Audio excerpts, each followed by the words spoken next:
रहता है, उसको भान नहीं रहता कि मैं क्या कर रहा हूँ, वो किस गति में भान तो रहता रहता ऐसा है, नहीं। वो किस गति में जाता है। कितनी सरल बात है अम्मा, बच्चे बच्चे को पता है, बच्चे बच्चे को पता है। 23 में तीर्थंकर हमारे कौन से हैं?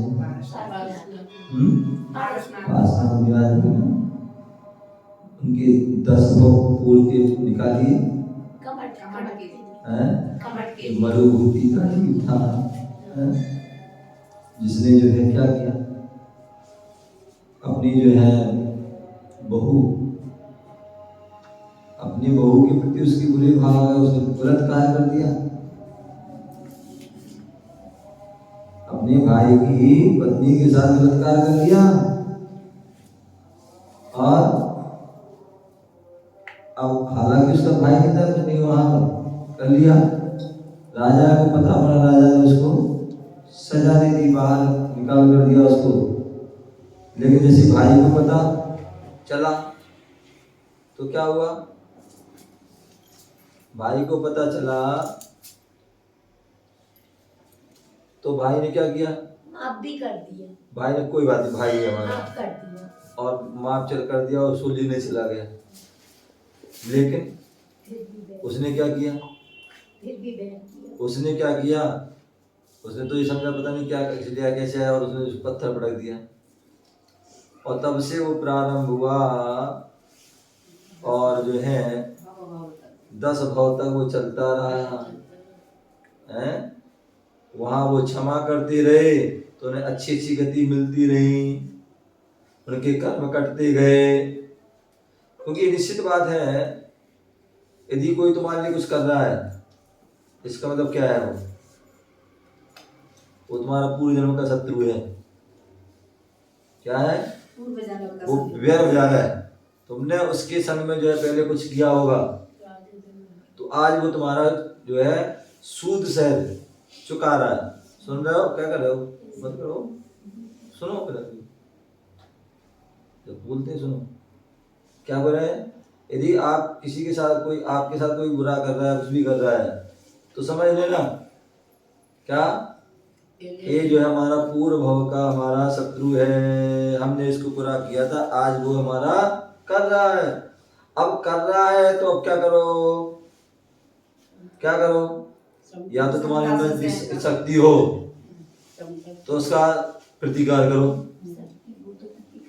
शक्ति हो, क्योंकि तुम ग्रस्त हो भी। हमारे यहाँ कहते हैं हिंसा करना पाप है, अत्याचार करना पाप है, लेकिन अत्याचार सहना भी पाप है।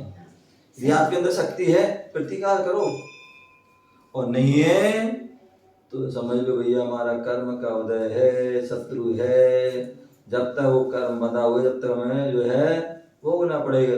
और भोगना है, चाहे वो हंस के भोगो, चाहे रो को भोगो, भोगना पड़ेगा। क्या, हंस के भोगो चाहे वो रो के भोगो, आपको भोगना पड़ेगा।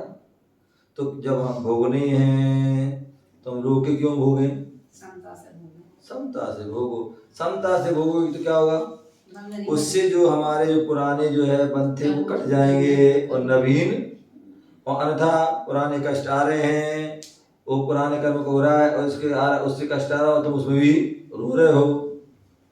क्या रो रहे हो, तो उससे और कर्म बन जाएंगे। तो इसलिए पासनाथ ने क्या किया था, क्या किया था, क्षमा कर दिया। वो क्षमा करते रहे, करते रहे, करते रहे। अब कोई बोले वो तो भगवान थे, गलत, भगवान ही थे वो तो सामान्य इंसान थे। हाँ, भगवान बनने की एक एक सीढ़ी चढ़ रहे थे वो। 10 भगवानों ने सारी सीढ़ी चढ़ी तब भगवान है, एक ही में भगवान नहीं बन जाते कोई। वो उन्होंने समता को धारण करते गए, करते गए, करते गए, करते गए, तब वो भगवान ने। कोई भी जो है साधक बनता है, ऐसे नहीं बन जाता। लोग सोचते हैं कि मैंने पहले भी कहा था, सोचते हैं कि मुनि महाराज बन जाओ या कोई भी कपड़े उतार दो, महाराज बन हो गए काम। मुनि महाराज तो कोई भी बन सकता है, उसके लिए वर्षों वर्षों कितने भाव से साधना करना पड़ती तब बन पाता है, हैं? त्यागी बनता है, तो कोई त्यागी भी ऐसे नहीं बन जाता ये है। भक्ति भाव तक मुनि बनना पड़ता है जब मोक्ष मिलता है। अधिक से अधिक से अधिक, अन्यथा तुम एक भाव में भी हो सकते हो। उत्तम यदि तुम्हें जो है मतलब हो सकता है भाई पहले तुमने मुनि नहीं बने हो, लेकिन अपने श्रावक बन के अपने धर्म पालन करते रहे हो, अच्छे भाव करते रहे हो, और चतुर्थ काल के समय आए आप मुनि मनुष्य बने हो, मुनि बन गए और कठोर साधना कर ली, उसे उसी भाव से मोक्ष ले जाओ। लेकिन पुण्य पहले जुड़ना पड़ेगा, परिणाम पहले से पवित्र करना पड़ेंगे, कर्मों को पहले से धीरे धीरे कर्मों को क्षय करना पड़ेगा, तब होगा। इकट्ठा नहीं कर पाओगे तो एक बार कर लो, ठीक है ना। तो ऐसे जो वो जो है उपासना जी ने जो है जो उनके पूर्व थे उन्होंने उसमें सब साधना की, तपस्या करी, और तपस्या करने के बाद जो है क्षमा, हर बार क्षमा करते रहे, तो वो तो जो है महान हो गए, क्षमा की मूर्ति, क्षमा के ईश्वर बन गए, परमात्मा बन गए, सिद्ध बन गए, अनंत सिद्ध बन गए। और कमट का क्या हुआ, नरक में, निगोद में, त्रिंज में, ये पर्याय वो पर्याय वो पर्याय आदि सर्व की गई, इसकी हाथी की, इसकी उसकी पर्याय पाता रहा, अंत में वेंत्र की पर्याय में आ गया।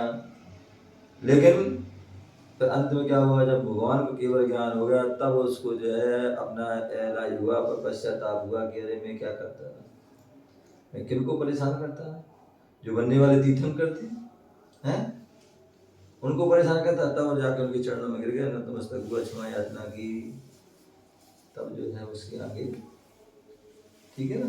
तो इसलिए जो है जो कर्म जो काटता है या कर्मों को सहन, जो उपसर्ग परिचय को जो सहन करता है और समता भाव से सहन करता है, तो क्या होता है, उसके कर्मों की निर्जरा होती है। और जो है करता है तो उसको तो नियम से कर्म बंद हो रहा है। हो सकता है आज तुम्हें उसको नहीं दिख रहा है, आज खुश है क्योंकि उसका भी पुण्य का उदय चल रहा है। देख रहे तुम, अब कई बार देखते कोई सास है, बहू है, वो परेशान करिए, आप एक दूसरे को परेशान करे, कोई नंद है, भौजाई है, आदि भाई भाई है, कोई कुछ भी हो सकता है, एक दूसरे को परेशान कर रहे हैं। त्यागी वृत्ति में भी हो सकते हैं, साधु संतों में भी हो सकते हैं, कोई भी हो सकते हैं, एक दूसरे मतलब कि एक दूसरे बुरा चाह रहे हैं, लेकिन या एक दूसरे को कुछ भी निंदा आलोचना कर रहे हैं, तो क्या होगा, एक ना दिन ऐसा समय आएगा, कहीं धर्म में देर है अंधेर नहीं है, एक दिन ऐसी चक्री घूमेगी कि जो पोर्शन में जो दूसरा है अभी वैसी पोर्शन में तुम आ जाओगे, ठीक है ना। कितनी, जब तक तेरे पुण्य का बीता नहीं करार तब तक तुझको माप है और गुण करो हजार। महाभारत में देखा होगा तुमने, टीवी में दिखाया गया था कि भाई कल जिन 100 तुम्हें वो माफ है, एक से हुआ तुम्हारा काम तमाम। तो ऐसे ही जो है तुम्हारा पुण्य है, तुम कुछ भी करते रहो, ठीक है, कुछ नहीं होगा, लेकिन वो तुम्हारा सारा हिसाब किताब जो है भाई खाता में जुड़ता जा रहा है, और उसका एक दिन जो है तुम्हें उसकी जो है फल में आपको जो स्थिति आएगी, फल आएगा, उसको भोगना पड़ेगा, चाहे अच्छा करो चाहे बुरा। तो इसलिए क्यों ना हो, कोई ऐसा नहीं है जो चाहता हो कि हमारा बुरा हो, कोई चाहता कि हमारा बुरा हो, लेकिन हम करते बुरा काम। हम चाहते कि हमें आम मिले, लेकिन नीम बो रहे हैं, नीम बो रहे हो तो क्या मिलेगा तुम्हें, नीम मिलेगा। आम बोगे तो आम मिलेगा, नीम बो तो नीम बोलोगे, बबूल बोगे तो बबूल ही मिलेगा। और तुम आज दूसरों के लिए बोगे तो कल तुम्हें मिलेगा, ये निश्चित है, फिक्स है।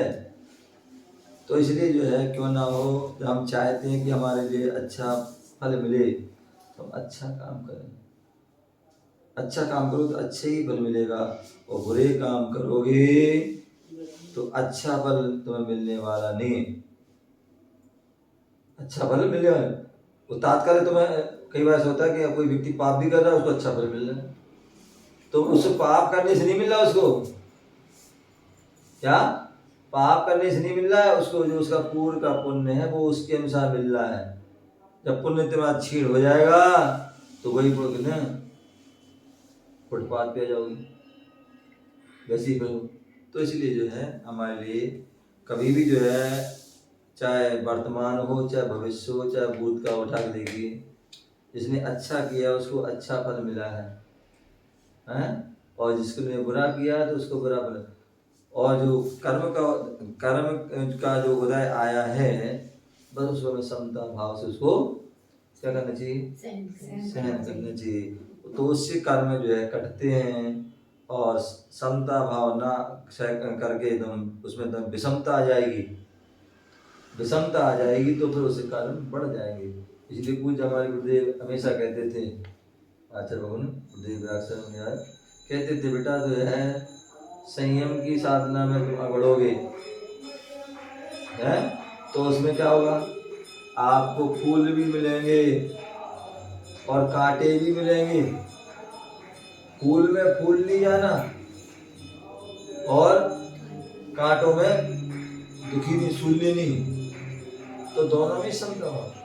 अथवा बोले बेटा तुम साधना के मार्ग पर निकल रहे हो तो प्रतिकूलता भी आएगी और अनुकूलता भी आएगी, तो अब क्या करना है, बोले अनुकूलता में तो सभी साधना कर लेते हैं, प्रतिकूलता में करके दिखाओ, हैं? जो प्रतिकूलता में करता है वो ही सबसे बड़ा साधक है।